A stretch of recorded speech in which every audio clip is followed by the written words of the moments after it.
Naongea na wewe mwanaume ambaye tayari umeshaoa, lakini unalala kitanda kimoja na mke wako, inapita wiki ya kwanza, wiki ya pili, mwezi, miezi kadhaa, haugusani kabisa kwenye tendo la ndoa. Yaani mke wako amekuwa kama dada yako, hauna hisia, hauna hamu ya tendo, uume hausimami. Na hicho kimoja ambacho unaenda kila baada ya miezi, haimalizi hata dakika moja unakuwa umeshamwaga, na baada ya hapo uume hausimami tena. Sasa habari mbaya ni kwamba mwanamke anapofika kuanzia miaka 35 kuitafuta 45, hapo katikati anakuwa analihitaji tendo la ndoa kuliko kawaida.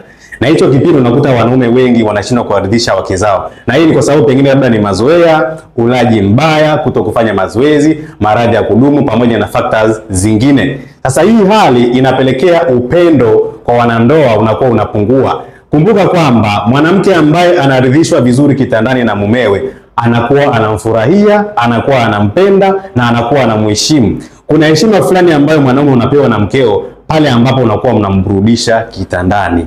Sasa kutokana na changamoto za kimaisha, vyakula tunavyokula, maradhi, kukosa lishe bora, kutokufanya mazoezi na changamoto zingine zinafanya ile hali ya wanaume inapungua. Mwanaume unakuwa na uume unasimama legelege, unawahi kufika kileleni, unatoa mbegu chache, unashindwa kurudia, na mke wako anakuwa kama dada yako.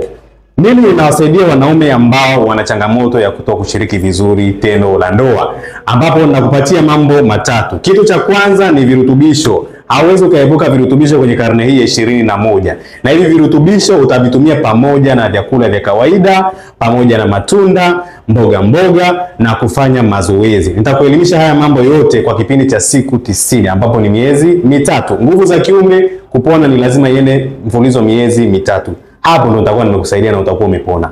Kama una hiyo changamoto, umesha struggle muda mrefu, umekosa kujiamini, mke wako anashinda kukuheshimu, unakosa confidence ya kuwa na mahusiano mengine kwa sababu ya hitilafu ya nguvu za kiume, chukua hii namba kwenye screen, nipigie simu au njoo kwenye WhatsApp.